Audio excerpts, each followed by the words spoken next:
네, 혹자는 비상계엄 선포 이후에 대한민국은 심리적 내전 상태에 빠졌다 이런 말도 하고 있습니다. 나라가 온통 이념 전쟁으로 혼란스럽다 그런 건데요. 그런데 말이죠. 이 단순한 이념 전쟁이 아니라 이른바 체제 전쟁이다. 이런 말들을 하시는 분들이 있습니다.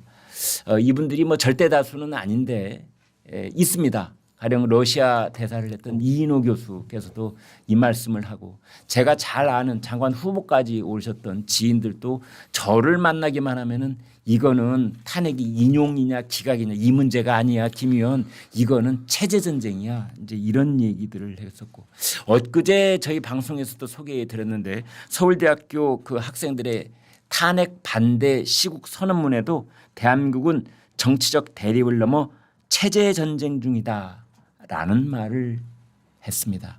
그런데 오늘 김민수 대변인께서 이 체제 전쟁 왜 체제 전쟁인지 이 문제에 대해서 확실하게 좀 하실 얘기가 있다고 그래서 오늘 또 모시게 됐습니다. 네, 아유 감사합니다. 예, 네.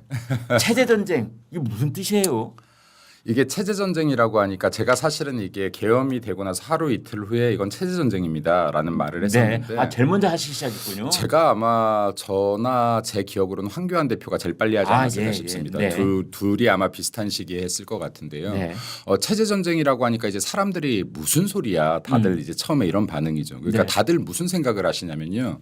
체제 전쟁입니다 하니까 계속 북한 공산당과 6.25 전쟁을 생각하시는 그렇게 거예요. 생각하죠. 예. 체제 전쟁에서 우리가 이겼다. 네, 그리고 그렇죠. 한강의 기적을 위해서 우리는 북한보다 100배, 1000배 잘 살고 있다. 네. 체제 전쟁에서 우리가 승리했다. 맞습니다. 그 생각만 떠올리거든요. 그 생각을 하니까 지금 무슨 쌍팔년대도 아니고 또 색깔론이야 이렇게 얘기를 하는 거예요. 네.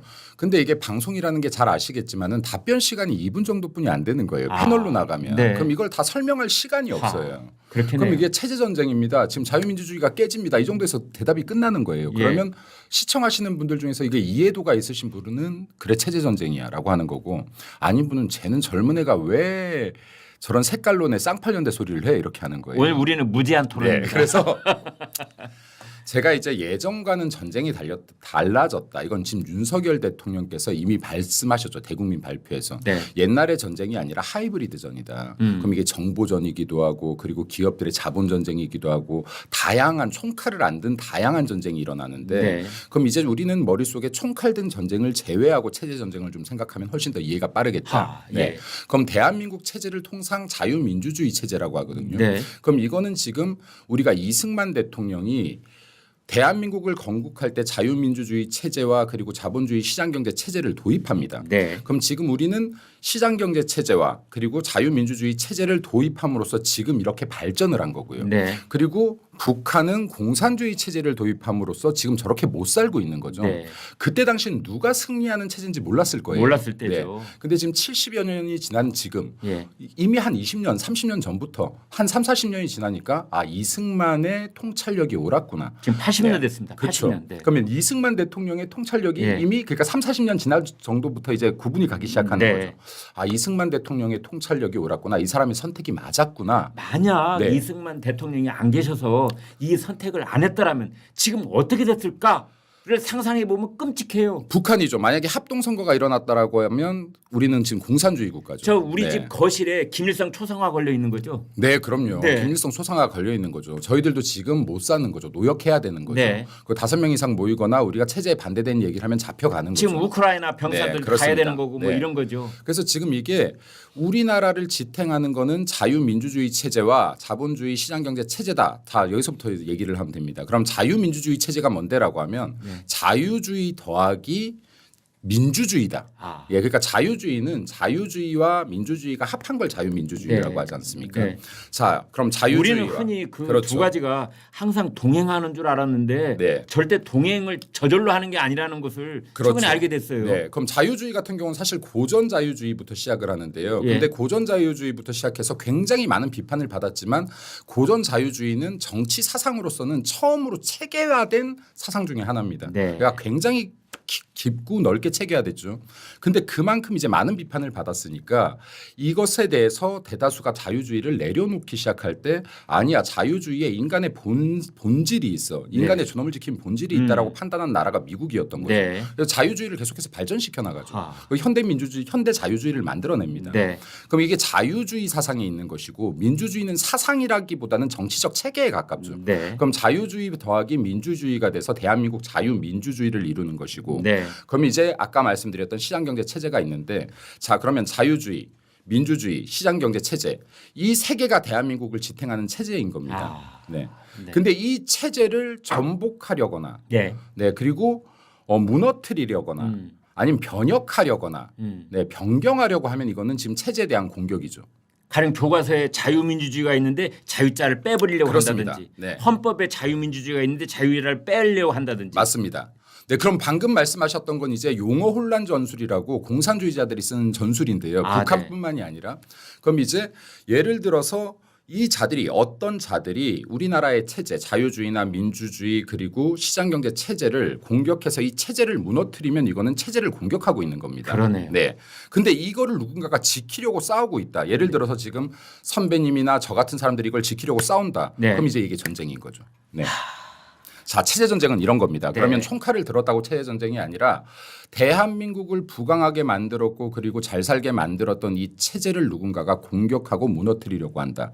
그리고 이 체제를 지키기 위해서 싸우려는 자가 있다. 윤석열 대통령 같은 분들이죠. 그러니까 6.25 전쟁 때도 우리가 이미 피를 흘리면서 체제 전쟁을 치러냈지만 그렇죠. 21세기의 체제 전쟁은 또 다른 형태로 지금 전개되고 있는 것이다. 그렇습니다. 네. 그럼 이게 북한에서요. 지금 이제 또 다른 형태 총칼을 사용하지 않는 체제 전쟁을 계속해야 하는데 지금 갑자기 일어난 게 아니에요. 이건 해방 전후부터 계속 일어났습니다. 네, 그러면 지금 대한민국의 건국 이후 계속 체제 전쟁 중이었어요. 네. 그럼 이게 제가 지난 방송에서도 짧게 설명드렸지만은 대한민국이 해방되고 나서 38선이 그어졌을 때 네. 야, 공산주의 신봉자는 북으로 가. 그리고 민주주의 신봉자는 남으로 가 한 다음에 38선을 긋지 않았다는 거예요. 네. 그럼 임의적으로 38선 긋고 니네는 북한, 우리는 남한 이렇게 했는데 네. 당시 남한 내에도 공산주의 신봉자가 굉장히 많았습니다. 특히 신봉 이 지식인들 중심으로. 네. 네, 그럼 지식인들 중심으로 굉장히 공산주의에 매료된 사람들이 많았어요. 그럼 당시에 미군정 시기에요. 이 공산주의 좌익 세력들이 남한에서 활개를 치는데 이게 미군정에서도 통제하기가 힘들 정도로 활개를 칩니다. 네. 네. 그래서 이게 미군정이 이걸 어떻게 좀 강경 진압하려고 했더니 쟤네들이 대려 무력 시위를 해요. 그러니까 이거 답도 없네. 이거 너무 규모가 큰데 네. 하니까 미군정이 선택했던 결정이 이승만 대통령과 당시 이승만과 김구 선생을 환국시키는 거였어요. 나라로. 네. 우리나라로 환국시킵니다. 야 이거 좀 어떻게 진영 정리 좀 해봐. 근데 이승만 대통령이 당시에 얼마나 압도적인 인물이냐면 혹자들은 김구 선생님하고 이렇게 비교를 하지 않습니까? 네. 네, 비교도 안 될 정도로 압도적인 인물이었다. 그러니까 지금 이승만 대통령이 당시에 우리나라로 환국할 때 자유진영에서 난리가 났죠. 네. 막 플랜카드 걸고 뭐 환영사하고 네. 그리고 여기에 우리 자유진영의 총재로 추대를 하고. 네. 근데 그때 당시에 공산당은 어땠냐면요. 공산주의를 믿는 공산당 세력들은 어땠냐라고 하면 이 사람들도 환영사를 냅니다. 네. 이승만 대통령에 그렇죠. 대해서. 이승만이라는 존재는 독립운동가로서 그 정도로 한반도에서 압도적인 존재였습니다. 네. 근데 그냥 환영사를 낸 게 아니에요. 주석으로 추대합니다. 아. 네. 근데 이승만 대통령이 둘 다 일단 거절을 하죠. 네. 근데 당시에 이승만을 추대했던 사람은 나중에 김일성한테 사형당하죠. 아. 네, 이승만을 추대했다라는 이유로. 네. 네, 이게 지금 무엇을 의미하냐면요. 그때 당시에 우리가 38선이 갈려져 있음에도 불구하고 남한 내에 공산주의를 신봉하는 세력들이 어마어마하게 많았고 좌익 단체가 어마어마하게 많았다. 네. 그리고 북한 김일성으로부터 지령을 받는 사람들도 있었다. 네. 자, 그럼 북한 김일성이 당시에 이거 역사에 다 기록되어 있는 겁니다. 여기 북한 내에 있던 지금 이 공산당 세력들에게 지령문을 보냈던 것들도 있어요. 그러면 진보 민주주의를 실현하는 게 우리의 가업이라고 합니다. 아. 네, 김일성주의예요. 이거 재밌는 거예요. 사람들이 잘 몰라요. 그 당시부터 네. 진보민주주의라는 말을 썼군요. 그러니까 우리가 주사파 하는 게 김일성주의예요. 김일성의 공산주의입니다. 그럼 김일성의 공산주의 안에 진보민주주의라는 용어가 들어가 있어요. 아, 그래요? 네, 용어가 들어가 있습니다. 네. 그리고 우리가 해방이 되고 나서 신문이 발행이 될 거 아닙니까? 네. 신문을 발행하려고 했을 때 이때도 지금 우익이나 좌익이나 먼저 신문을 발행하고 싶었을 거 아니에요.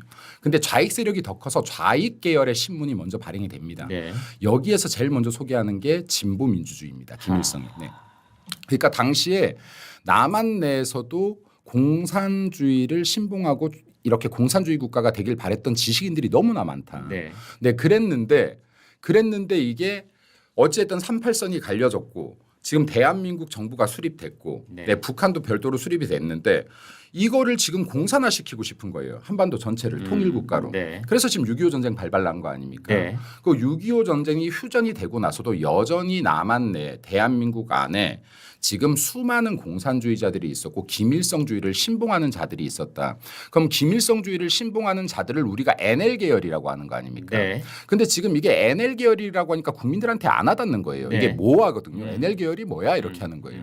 그럼 공산주의 뭐 그럼 쓸데없는 소리 하고 있어 이렇게 되는 거예요. 네. 정확히 얘기하면 NL 계열은요 김일성주의, 김일성의 공산주의를 신봉하는 자들입니다. 그래서 저는 이게 NL 계열이라는 표현 대신 더 적나라하게 표현해야 된다고 봐요. 네. 김일성주의 신봉자라든지 아니면 북한 공산주의자라고 얘기를 해야 된다라고 봅니다. 예. 이렇게 하면 훨씬 더 국민들 귀에 쏙쏙 들어갔을 텐데 NL계 하니까 귀찮은 사람들은 안 찾아보고요. 그래서 그 맥이 네. 그러니까 1940년대 그다음에 1950년대 초에 6.25 그렇죠. 전쟁 네. 그 쭉 이어져 오는 우리 역사 속에 그럼요. 지금 말씀하신 김일성주의, 북한 공산주의가 그대로 우리 땅에 지금 잠복해 있다. 잠복해 있죠. 그래서 지금 이게 주사파라고도 하고 NL 계열이라고 하는 것은 결국에는 김일성주의, 김일성 사상을 신봉하는 자들인데 네. 이것을 지금 여기에 5, 60대 되시는 어르신들, 저희보다 나이가 좀 많으신 선배님들은 네. 다 아시는 사실이잖아요. 사실은. 네. 대한민국이 1980년대 들어서서 민주화 운동이 일어날 때요. 네. 이 민주화를 일으켰던 거 계속 민주당이 자기네들 진보의 역사라고 하는데 아니에요. 이거 보수입니다. 네. 그러니까 보수주의자들이 자유를 외쳤던 거고요. 근데 자유를 외쳤는데 이승만 대통령이 심어놓은 자유를 맛보고 나니 더 큰 자유를 원했던 거예요. 네. 자, 이것도 보수주의자들입니다. 여기 선봉장이 누구였습니까? 지금 국민의힘에서 여기 일대로 잡는 김영삼 아닙니까? 네, 그러니까 이 보수주의자들이에요. 네. 여기에도 예. 지금으로 따진다라고 하면 그럼 지금 이 민주화의 바람에 올라탄 게 누구냐? NL 계열입니다. 아까 말했던 김일성의 주체 사상을 신봉하는 자들이 이 바람에 올라탔는데 네. 여기에서 조직을 강화시킵니다. 1987년도에 대한민국 민주화가 이룩되고 난 이후에 이 사람들이 전략 전술이 바뀝니다. 예. 네, 전략 전술 체제 전복 전략 전술이 바뀌는 거예요. 네. 이 사람들은 김일성주의를 신봉하는데 김일성주의의 철학의 제1번이 뭐냐면요. 대한민국 한반도에 정통성이 있는 국가를 북한으로 보는 게 1번입니다. 네. 그러면 정통 국가는 북한이라고 보는 거예요. 그럼 북한의 공산주의 체제로 설립된 북한을 정통 국가로 보기 때문에 그럼 대한민국은 정통 국가가 아닌 거죠. 그럼 이 체제를 붕괴해야 되는 거죠. 태어나지 말았어야 될 나라. 태어나라. 그래서 이승만 대통령을 공격하는 겁니다. 예. 이승만을 공격해야 대한민국의 건국이 부정되죠. 그 박정희 대통령을 부정해야 지금 이승만이 시장경제 체제와 그리고 자유민주주의 체제를 선택한 것에 대한 가장 뚜렷한 결과물을 만들어낸 게 박정희 대통령 아닙니까? 네. 박정희 대통령까지 부정해야 지금 북한이 정통성을 갖는데 훨씬 더 한결 쉬워지는 겁니다. 국민들이 받아들이기에 쉬워지죠. 네. 그러니까 지금 박정희 대통령 악마화시키는 거고요. 이승만 대통령 악마화시키는 겁니다. 국민들이 이 양대 산맥 두 거인을 존경하지 않아야 북한과 융합이 쉬운 거예요. 이 두 거인을 존경하면요. 이 사람들이 마음속에 남아있으면 자유민주주의 체제를 깨트리기가 쉽지가 않은 겁니다. 이 두 명을 심리적으로 공격을 해야지만 되는 겁니다. 그래서 어떻게든 악마화시키고 있는 것이다. 자, 그러한 네. 것들이 지금 이제 그러한 내용을 쭉 이력을 이제 대한민국의 정치 발달 이력서를 이제 쭉 적어 주셨는데 그것이 지금 윤석열 대통령 탄핵 국면을 체제 전쟁이라고 보는 것하고는 어떻게 연결이 되는 겁니까? 여전히 그 세력들이 남아 있다. 그러니까 지금 김일성주의 신봉자들, 주사파들이 여전히 남아 있는데 네. 이것은 지금 김대중 당시 대통령이 되면서 이 사람들이 정치계로 많이 대거 들어왔죠. 아. 네, 대거 들어왔고요. 이것이 윤석열 대통령이 비상계엄 선포 당시 얘기했던 반국가 세력하고 일맥상통하는 이야기를 지금 하고 계시는 거죠. 저는 일맥상통한다고 봅니다. 그러니까 반국가 세력이라는 표현을 네. 지금 대통령이 어떻게 보면은 하고 싶은 표현을 완화시켰다라고도 생각되고요. 네. 어떤 면에선 강화시켰다고도 생각됩니다. 네. 그런데 반국가 세력이라는 것의 의미는 결국에는 우리나라 국가 체제를 위협하는 자들을 반국가 세력이라고 하는 거거든요. 국가의 이익에 반하는 사람들을 지금 반국가 세력이라고 하는 겁니다. 네. 그런 관점에서 본다라고 하면 지금 실제로 좌파 세력 그러니까 본인들이 진보라고 하는 세력들 좌파 세력 중에 상당수는 대한민국의 시장경제 체제를 무너뜨리려는 법안들로 싸우고 있다. 민주주의를 무너뜨리고 있다. 그리고 자본주의를 무너뜨리고 있다라는 근거들이 계속해서 있습니다. 네. 예를 들어서요. 이 체제들이 아까도 제가 말씀드렸지만 자유주의가 붕괴되고 민주주의가 붕괴되고 시장경제가 붕괴되면 이게 곧 체제 공격이다라고 네. 했는데요. 대한민국을 이루는 근간에 대한 체제 공격이다. 그럼 이것들은요. 실제로 지금 최근에 이루어진 게 아니라 계속해서 이루어져 왔어요. 네. 근데 제가 보는 관점은 이렇습니다. 윤석열 대통령이 왜 하필 이 시점에 비상계엄을 했을까? 네.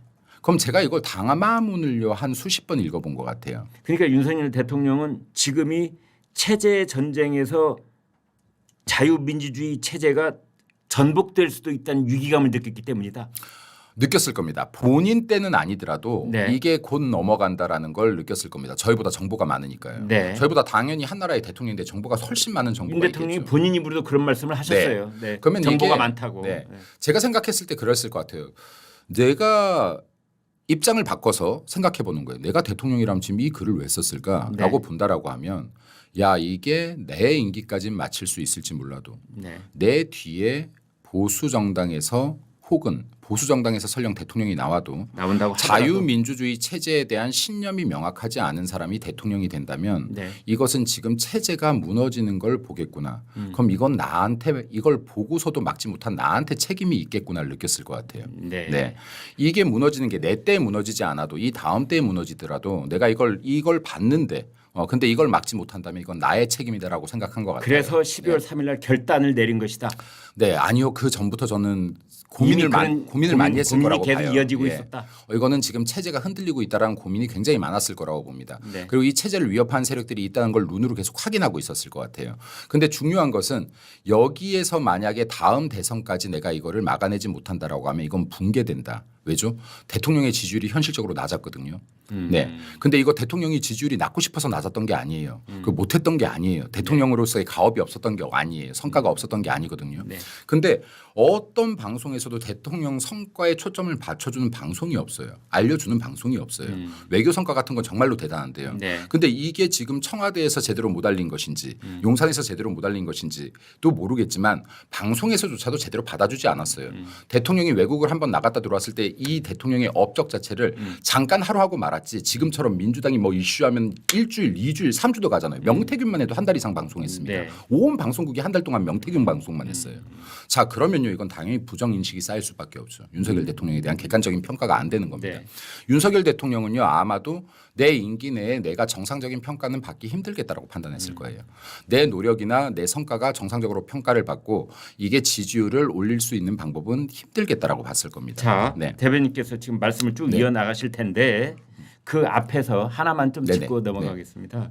그러니까 우리나라 특정 정당 또는 특정 정치 세력 중에 그 좌파 세력이라고 하는 거는 저는 뭐 별 문제는 없어 보이는데 그 사람들을 김일성주의자라고 하는 순간 문제가 생길 수가 있거든요. 그러니까 가령 그 사람들을 다 한 명씩 가서 물어봤을 때 나는 김일성주의자가 아니야 라고 부인을 한다면 네, 제가 자, 말씀드리고 지금 근거가 없으시는 말씀이잖아요. 자 근거가 없지 않다고 봐요. 예를 들어서요. 네. 저는요 이거를 어떤 사람이 자유민주주의 국가에서 살면서 저는 공산주의자입니다, 사회주의자입니다라고 대답할 수 있겠습니까? 정치인. 그 사회주의자라고 한 사람은 조국밖에 조국이 없죠. 있죠. 네. 네. 조국이 지금 법무부 장관 인사청문회에서 네. 지금 김진태 의원이 계속해서 물었죠. 예. 사상 전환했습니까? 사상 전환했습니까? 사상 전환했습니까? 그러니까 대답 회피하다가 저는 자유주의자이기도 하고 사회주의자이기도 합니다라고 했습니다. 네. 자, 그럼 사회주의자이기도 합니다. 그러니까 국민들이 야, 쟤는 대한민국 국방부 저 법무부 장관 하겠다는 사람이 저렇게 말하면 돼 하고 웃고 넘어갔어요. 네. 사회주의는 공산주의보다 심각하지 않은 거예요. 자, 근데 정확히 얘기하면요. 마르크스 공산주의라고 하는데 마르크스 과학적 사회주의라고도 하고 마르크스주의, 마르크스 사회주의라고도 합니다. 자, 이게 공산주의에서 어떻게 보면 좀 더 폭력적인 것들이 가미된 게 사회주의예요. 그러니까 네. 공산주의, 사회주의, 김일성주의 다 똑같은 말입니다. 공산주의입니다. 그럼 이건 조국 장관이요. 난 공산주의자입니다라고 인사청문회에서 말한 거랑 똑같아요. 네. 자, 근데 압박에 견디지 못해서 지금 대한민국에서 압박에 견디지 못해서 나 자유주의자이기도 하고 공산주의자이기도 공산주의이기도 자이기도 하다라고 대답한 건데 네. 지금 이 정도라고 하면 지금 본인이 진짜 하고 싶었던 말은 나는 사회주의자입니다. 난 공산주의자입니다라는 말을 하고 싶었다라고 봐야지 합리적이죠. 네. 네. 근데 지금 네. 법무장관에 오르는 사람이 이렇게 얘기를 하고 있는 거예요. 자, 이 사람을 가장 이뻐했던 건 문재인 전 대통령인 거예요. 자, 문재인 전 대통령은요 국군의 뿌리를 김원봉에서 찾는 겁니다. 김원봉 공산주의자에서 찾는 거예요. 네. 그리고 가장 존경하는 사람 신영복이라고 하는 거예요. 네. 북한의 사상가를 얘기하고 있는 예, 거예요. 네. 자, 그러면요 한 나라의 대통령이 자유민 신영복 씨가 네. 북한에 있는 사람은 아니죠. 네, 그렇죠. 공산주의 사상가를. 네. 예. 네. 그럼 공산주의자를 지금 사상가라고 하는 거예요. 자, 그러면요. 한 나라의 대통령이 자유민주주의 체제를 살고 있는 대한민국 대통령의 입에서 공산주의자를 내가 가장 존경하는 사상가라고 하고 그리고 내가 지금 공산주의자가 공산당이 국군의 뿌리라고 말하고 있다는 거예요. 자, 이 정도가 된다라고 하면 우리들이 어느 정도 추론을 할 수 있겠다. 아직까지도 김일성주의에서 벗어나지 못한 사람들이 있구나. 전체를 얘기하는 게 아닙니다. 집단 정체를 얘기하는 게 아니에요. 네. 그리고 그 집단에도요. 예를 들어서 지금 좌파의 집단에도 젊은 사람들도 들어와 있고요. 네. 그리고 이런 거에 대한 개념이 없는 사람들도 들어와 있을 수 있습니다. 네. 저는 혼재돼 있다라고 보는 겁니다. 네. 그래서 제가 이야기하는 것은 사람들이 체제 전쟁이라고 하면은 야 그러면 지금 설마 대한민국에서 이렇게 자본주의에 젖은 사람들이 이걸 나라를 북한에 갖다 바친단 말이야? 네. 말도 안 되는 소리 하고 있어. 왜 말도 안 되는 소리죠. 네, 이런 이야기를 하고 있는 게 아닌 겁니다. 네. 예를 들어서요. 이 사람들이 지금 그러니까 지금 야당 쪽에서 내놓고 있는 뭐 입법 내용이라든지 네. 가령 뭐 기업에 관계된 법률이라든지 또는 뭐 최근에 또 재발의를 했다는 노란봉투법 또는 뭐 상법 개정 이런 내용들의 그 뿌리를 찾아서 올라가면은 그런 의혹을 갖게 만든다 이런 뜻인가요? 최근에 벌어지고 있는 일들이 지금 이제 야당에서 연결되죠. 네. 네, 그러니까 예를 들어 하나만 얘기해 볼까요? 문재인 전 대통령이요 주적 개념을 없앴어요. 2018년도에 네. 국방백서에서 그죠? 그럼 이게 국민들이 그때 난리가 났어요. 보수 예국 시민들은 네. 야 문재인이 지금 북한을 주적에서 뺀다 막 이랬습니다. 네. 근데 이게 처음 있던 일이 아니에요. 아. 예, 이게 지금 국민들이 잘 기억을 못하셔서 그런데요. 예. 이게 2004년도에 노무현 대통령 때도 있었어요. 주적의 개념을 국방부에서 뺍니다. 아, 예. 네, 빼려고 합니다. 이게 난리가 났었습니다. 네. 이때. 근데 이 전에도 있었습니다. 네, 김대중 대통령 때도 있어요. 네, 김대중 대통령 때 김대중 대통령 전까지만 해도 국방백서가 매년 발간됐습니다. 근데 그때 당시에요. 이 지금 주적 논란이 왜 튀어나오냐면요. 북한에서요. 아직도 남한의 국방백서에 북한이 주적으로 표기되어 있다라고 아주 언짢은 발언이 나옵니다. 이러고 나서요. 김대중 대통령이 당시에 국민 여론의 눈치도 보이고 북한의 눈치도 보면서 이거를 2년마다 발간하는 걸로 바꿔버립니다. 그 해를 넘겨버립니다. 네. 발간을 안 해요. 한 해를. 자, 그리고 나서 이게 노무현이 대통령이 되고 나서 노무현이 또다시 이걸 끄집어내요. 주적 개념을 지우는 거를. 네. 자, 그리고 나서 다시 이명박 대통령이 적의 개념을 다시 집어넣었죠. 이걸 또 다시 문재인 대통령이 또 지워버리는 겁니다. 그것 자체가 하나의 체제 전쟁이 지속되는 것으로 볼 수가 있는 것이다. 되죠. 왜냐하면 주적 개념을 흐트렸는데요. 자, 자유민주주의에서요. 자유민주주의에서 굉장히 중요하게 생각하는 원칙이 하나 있습니다. 관용의 원칙입니다. 이게 뭔 말입니까? 관용의 원칙이요. 다름을 받아들이고. 다름을 네. 받아들인다. 자, 근데요. 이게 재밌는 거예요. 그 타인과 다른 걸 받아들이고 내가 다양성을 존중하고. 네. 그렇기 때문에 공산주의나 전체주의를 인정하지 않습니다. 네. 네. 관용의 법칙을 존재하지 않는 공산주의와 전체주의를 배척합니다. 네. 자유민주주의는요. 이론상 그렇습니다. 네. 자, 그러면 지금 이러한 공산주의 지금 적이 바로 우리 38선 선 하나를 놔두고 적군이 바로 이 앞에 있는데 네. 주적의 개념을 지우기 시작한다 하는 것들은 지금 이거 하나예요. 이건 국방력을 약화시켜 왔던 단계에 지금 하나만 일면만 보여주는 겁니다. 자, 근데 여기서 더 중요한 것은 뭐냐면 북한의 말이 있고 나서 여기에서 따르고 있는 거죠. 정확히 얘기하면 북한에서 지금 언짢음을 표시하니까 지금 이게 지금 김대중 대통령 때부터 문재인 대통령 때까지 이어지고 있는 겁니다. 그런 적이 많이 있었죠. 김여정이 뭐 한마디만 하면은 여기에서 바로 복명복창이라고 하듯이 그 김여정의 말을 뒷받침하는 입법을 한다든지 뭐 그런 일들이 있었습니다. 이게 지금 공산당이 쓰는 통일 전선 전술이죠. 네.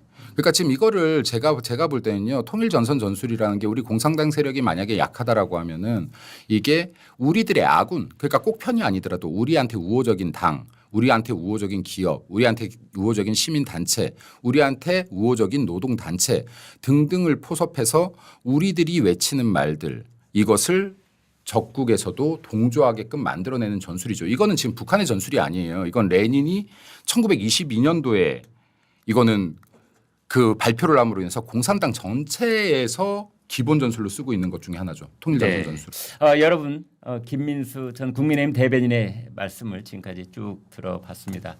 아마 이 말에 많은 분들이 공감을 하고 무릎을 치시고 손뼉을 치시는 그런 분들도 계실 거고 저렇게까지 얘기할 수 있는 측면이 있는 건가라고 고개를 갸웃하시는 분들도 있겠습니다만 원론적으로 봤을 때 지금 우리 사회가 이렇게 오늘날 번창을 하게 된 세 가지 커다란 축이 있는데 하나는 자유주의, 하나는 민주주의 그리고 시장 경제인데 이것이 1945년 이후 지금까지 지난 80여 년 동안 끊임없는 체제 전쟁을 해왔다라는 시각 속에서 그동안에 무슨 일이 어떻게 벌어졌고 그것이 오늘날 작년 12월 3일부터 지금의 2월 25일에 이르기까지 이 계엄과 탄핵 국면하고 어떻게 연계가 되는 것인지 그리고 윤석열 대통령은 이것을 왜 반국가 세력과의 전쟁이라고 했던 것인지 그리고 지금 우리 지식인 사회 중에서 그 적지 않은 인사들이 체제 전쟁으로 지금 국면을 규정하고 있는 것인지 말씀을 주셨습니다. 그 내용 중에는 진행자인 저도 쉽게 수긍할 수 없는 그런 부분도 있었고요. 이 사람들을 다 김일성주의자라고 우리가 지금 규정할 수 있는 그런 뚜렷한 근거가 있을 것인가라는 대목도 있었습니다만 그건 나중에 이제 저희가 또 김민수 대변인과 또 시간을 많이 갖고 이 문제를 더 깊게 한번 토론을 해보는 과정 속에서 얘기가 나올 수 있을 거라고 보고요. 일단 큰 틀에서 본다면 지금 우리가 한치의 양보도 있어서는 안 되는 그런 자유주의, 민주주의 그리고 자유시장 경제 이제 이것이 지금 하나씩 침탈이 되고 있고 알게 모르게 그런 일들이 지금 진행이 되고 있고 그것에 대해서 누구보다도 더 심각성을 크게 느끼고 있었던 윤석열 대통령이 작년부터 이걸 어떻게 하나 하던 끝에 그 결단으로 나온 것이 비상계엄이다. 이제 이런 결론에 이른 것 같습니다. 그래서 이게 아까 이제 말씀하셨는데 이게 전체가 다 김일성주의가 아니다. 그러니까 네. 지금 이 중에서 여전히 김일성주의자들이 있고 네. 제가 이 말을 꼭 하고 싶은데요. 이 사람들이 공산주의를 지켜봐 오면서 네. 공산주의가 우리가 예전에 생각했던 노동자를 해방시키고 만인이 공평하게 평등하게 하는 세상은 아닌 걸 자기들도 알았을 거예요. 예. 그리고 자유민주주의랑 시장경제가 맞다는 것도 알았을 거예요. 네. 그럼에도 불구하고 이거는 일종의 지금 제가 종교라고 얘기를 하거든요. 네. 그럼에도 불구하고 사회주의와 공산주의가 최종적으로 꿈꾸는 세상이 내가 맞다고 믿는다라고 하면 이거는 지금 체제를 변경하고자 하는 욕구가 있는 사람들이 있을 것이고 이건 지금 이념에 의한 욕구죠. 네. 두 번째는요. 사회주의와 공산주의 그러니까 공산주의 국가에서 정말로 권력이 얼마나 절대적인지를 봤습니다. 이 지난 70년 동안. 네. 그러면 반대로요. 권력에 이제 정치판에 들어서 권력에 욕심이 생긴 사람들은 여기에서 시장경제 체제 그리고 자유민주주의 체제 몇 군만 손보면 내가 맨날 보수정당하고 저러고 싸울 필요 없이 내가 더 강한 권력 더 막강한 권력을 오래도록 유지할 수 있겠구나 하는 또 세력들도 있을 겁니다. 네. 그리고 또 일부에서는 내가 지금 진보인지 보수인지도 모르고 뺏짓한 사람도 있을 거예요. 예. 그러니까 이것이 지금 좌파 세력에 제가 좌파 세력이라는 표현을 하는 게 이 좌파 안에 포함되어 있다. 이 한 세 부류가. 네. 그럼 아직도 그 주의를 신봉하는 세력들이 지금 상당수 있고 또 여기에서 권력을 강화하고 싶은 사람이 있고 네. 그리고 아무것도 모르고 지금 뺏짓한 사람들도 있다. 네. 그리고 당이 외치라는 대로 외친 사람들도 있다. 그럼 이걸 한 세 부류 정도로 봐야지 합리적일 것이다. 그리고 지금 아까도 제가 계속해서 말씀드렸지만은 이게 지금 자유주의나 민주주의나 자본주의를 깨트리는 것이 사실은 어려운 것들이 크게 아니지 않습니까? 그렇습니까? 네, 제가 볼 때는 그렇습니다. 예. 그러니까 지금 민주주의라고 하는 것은 일단은 이게 민주주의를 정의해라라고 하면 국민의 대표를 국민이 뽑는 거 아닙니까? 네. 그리고 국민이 뽑은 대표는 공공선을 추구하는 겁니다. 국민의 뜻이라고 하죠. 공공선을 추구한다라고 네. 하는데 민주주의는 결함이 사실 되게 많은 제도라고 해요. 네. 왜냐하면 공공선 자체가 틀린 정의다. 틀린 명제다. 어떻게 모든 사람이 선이라고 생각하는 게 있을 수가 있냐. 네. 예를 들어서 모두가 건강한 삶을 추구한다라고 하자. 그렇다고 해도 이게 백신을 맞을지 말지에 대해서는 의견이 갈린다는 거예요. 그럴 수 있네요. 예. 네. 그래서 이게 공공선이라는 건 존재할 수 없기 때문에 민주주의가 결함을 가지고 있다라고 얘기를 하거든요. 예. 근데 민주주의는 반성했던 체제예요. 예. 잘못된 게 있으면 반성하고 새 걸 또 받아들이고 보완하고 했던 체제지. 스스로를 반성할 수 있는 능력을 가진 체제가 맞습니다. 민주주의다. 공산주의처럼요. 우리가 절대 지존이야. 우리께 무조건 맞아야 했던 체제가 무결점주의. 아니랍니다. 예. 예. 근데 민주주의에서 최근에 이런 이론이 나오는 거예요. 이제 방금 게 고전적 이론이라면 현대에서는 뭐라고 이걸 해석하냐면 아니야 공공선이라는 게 없기 때문에 결국에는 민주주의는 국민 투표로부터 내가 권력을 쟁취하기 위한 투쟁의 과정이야라고 하는 거예요. 자 이런 개념을 갖다 붙이게 되면요 북한 인민민주주의도 말이 되죠. 그렇네요. 네, 북한도 투표합니다. 중국도 투표해요. 네. 네. 단지 공산당이 주도해서 그렇죠. 네. 자 그러면 이들이 국민이 선출했다라고 우기면 이것도 민주주의인 거예요. 인민민주주의인 거예요. 자 옛날에 우리가요 불과 몇 년 전만 해도 민주주의 국가라고 했지 자유민주주의 국가라고 했나요? 안 했어요. 네. 왜냐- 저절로 자유민주주의인 줄 알았죠. 그렇죠. 네. 민주주의는 그냥 무조건 자유민주주의였던 네. 거예요. 이거는 세계에서 보편화된 용어였는데 네.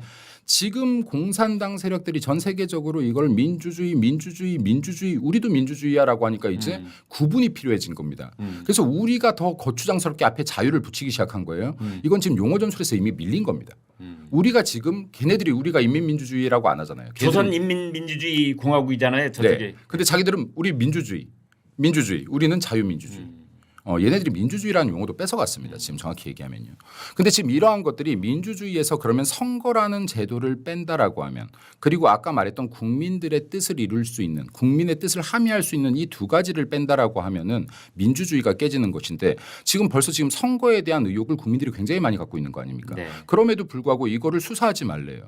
그럼 이거에 대한 수사를 못하게 해요. 자, 그럼 이게 지금 국민의 민주주의 체제를 이루는 근간인 선거를 깨뜨리는 것이다. 네, 그리고 지금 국민의 뜻이 왜곡되면 절대 안 됩니다. 민주주의는.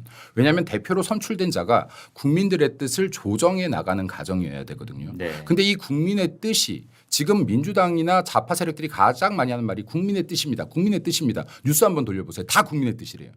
자, 민주주의 제도에서요. 많은 학자들이 가장 우려하는 게 국민의 뜻이라는 단어로 왜곡시키는 겁니다. 자, 근데 이게 정확하게 일어나고 있습니다. 자, 그럼 이게 진짜로 국민의 뜻이라고 하면 뒷받침된 근거가 있어야죠. 근데 근거 없이 계속 국민의 뜻입니다 하고 밀어붙이는 것들이 너무나 많다. 자, 그럼 이게 또 아까 말했던 자유주의나 시장 경제나 이런 부분들에 대해서도 마찬가지인데요. 하나만 더 말해도 괜찮나요? 시간이 네, 괜찮습니다. 네, 괜찮나요? 무제한 토론입니다. 자유주의에 대해서 잠깐만 말씀드리겠습니다. 네. 카카오톡 검열을 하겠다는 게 있었어요. 네. 네, 그럼 자유주의에선 당연히 제일 중요한 게 개인의 자유죠. 그리고 개인의 자유고 그리고 이제 개인의 권리이고 인권이고. 네. 근데 지금 이게 예를 들어서요. 카카오톡 검열 얘기가 나왔는데 민주당이 만약에 정권을 잡고 지금 이제 입법기관을 장악한 상태인데 행정부까지 장악한다면 이제 거부권을 행사할 사람이 없어집니다. 네. 근데 만약에 민주당이 지난번에 우리가 이게 이 내란 상황을 보니 이 사람들은 이렇게 얘기하겠죠. 내란 상황을 보니 여기에 선동 세력들이 있더라. 이거 지금 여론을 왜곡하는 사람들이 있더라. 그래서 이 부분은 여론이 왜곡되지 않게 자 용어를 이렇게 쓰는 겁니다. 여론이 왜곡되지 않게 민의가 왜곡되지 않게. 그럼 이거 일반적으로 받아들일 때 나쁜 뜻이 아니죠. 해서 이걸 만약에 여론 왜곡 방지법이 나요. 네. 네, 여론 이름을 기가 막히게 짓습니다. 민주당은 항상요. 노란 봉투법처럼요. 뭔지 잘 모르겠죠. 네. 여론 왜곡 방지법 등의 이름을 지어서요. 여기에 카카오톡뿐만이 아니라 본인들이 마음에 들지 않는 지금 같은 탄핵 반대 같은 주제가 나왔을 때 어떠한 기준을 들고 이건 지금 여론과 틀렸다라고 하면 이거를 지금 검열하겠다라는 법을 넣으면 이거 그때부터 자유 통제입니다. 그럼 이게 지금 자유주의에서 가장 중요시하는 하나인 표현의 자유를 통제시키는 거예요. 자, 이때부터는요. 자유주의도 무너지는 겁니다. 그러니까 지금 여기서 얘기하라면 제가 10개 법이면 체제, 자유주의, 알겠습니다. 네, 뭐 시장 경제 다 무너뜨릴 수 있다라고 하는데 네. 이런 법들이 이미 만들어져 있고 지금 만들어질 수 있다. 그리고 이런 움직임들 보이고 있다라는 말씀드리겠습니다. 네. 김민수 대변인께서 국회를 장악한 다수당이 몇 개의 현행법만 손보아도 금방 체제가 바뀔 수 있다는 말씀을 주셨는데 그 대표적인 사례로 카카오톡 검열법, 그런데 그것을 뭐 여론 왜곡 방지법 이렇게 말을 이제 그럴싸하게 회치를 해가지고 이제 잘 깜빡 모르는데 결국은 그 실질적인 내용이 카카오톡을 다 들여다보는 이제 그런 법일 수가 있고, 그런 사례는 앞으로 시간이 있을 때마다 하나씩 더 살펴보기로 하겠고요. 지금은 헌법재판소의 시간입니다. 지금 이제 국회 측 변호인단하고 대통령 측 변호인단이 지금 각각 2시간씩 4시간에 걸쳐서 이제 통째로 전체적인 지금까지 10차에 걸친 변론들을 종합 정리하는 라운드업이라고 하죠. 그 시간을 갖고 있는 거고, 이어서 이제 국회 측 소추인 정청래 법사위원장의 최후 진술, 그리고 윤석열 대통령의 마지막 변론이 있게 됩니다. 이제 그 시간이 아마 좀 해질 무렵이 되지 않을까 지금 그렇게들 얘기를 하고 있는데요. 지켜봐야 될 것 같은데 그 사이에 헌법재판소 발표로 마은혁 재판관 후보자에 대해서 권한쟁의 심판 모레 결정을 하겠다고 했는데, 그것에 대해서 지금 김민수 대변인께서는 그건 역시 민주당에게 자충수가 될 수 있는 측면이 있는 것이, 마은혁이 만약 재판관에 임명이 되는, 그러니까 최상목 권한대행이 임명을 하는 결정을 내린다고 하더라도 그 역시 또한 시간이 더 필요하다. 그렇기 때문에 마은혁이 다 들어온다고 해서 바로 선거에 참여할 수 있는 그런 여건이 아니어서, 만약 그렇게 되면 오늘 변론이 최종 변론이 아닐 수도 있는 지금 매우 유동적인 상황이 전개되고 있다, 이렇게 보시면 되겠습니다. 오늘 대변님 너무 감사드리고요. 아유, 감사합니다. 네, 네. 오래간만에 지금 우리가 어느 물결을 타고 흘러가고 있는지를 포괄적으로 총체적으로 해주셔서 아주 귀중한 시간이 된 것 같습니다. 네, 고맙습니다. 감사합니다. 감사합니다. 네. 봄이 오니까 뭔가 새로운 눈이 좀 뜨이는 것 같습니다. 아유, 감사합니다. 네. 감사합니다. 네. 여러분, 사실은 제가 얼굴에 웃음기를 띠고 할 수 있는 얘기가 아닙니다. 엄중한 시절을, 어떻게 보면 국가의 장래를 몇십 년 아니 100년 가까이 좌우도 할 수 있는 그런 엄혹한 순간들을 지금 우리는 통과하고 있습니다. 그것이 윤석열 대통령 개인의 어떤 정치적 명운을 건 일일 수도 있고, 보수 진영과 좌파 진영의 정치적 투쟁의 그 결과가 이제 곧 드러나는 그런 순간이 될 수도 있고, 그런데 오늘 김민수 대변인 같은 경우에는 그것을 더 뛰어넘어서 1945년 이승만 건국 대통령이 자유민주주의 체제를 선택한 이후로 계속돼 온, 이 땅에서 계속돼 온 좌우의 체제 전쟁이 이제 또 한 곱이 중요한 분수령을 맡고 있다, 그런 의미로 해석되는 이야기를 했습니다. 그래서 우리가 인지하고 있든 인지하지 못하고 있든 그 체제 전쟁은 곳곳에서 지금 벌어지고 있는 것이고, 윤석열 대통령 탄핵이 인용되느냐 기각되느냐, 이건 역시 대통령 한 개인의 운명을 뛰어넘는, 그래서 자유민주주의 보수 진영과 그렇지 않은 반대쪽 좌파 진영 사이의 체제 전쟁이 또 한 번의 커다란 승패를 앞에 놓고 있는 것이다, 뭐 이런 분석을 주셨습니다. 여러분, 오늘 함께해 주셔서 대단히 감사합니다. 저는 내일 오후 2시에 여러분 다시 찾아뵙겠습니다. 고맙습니다.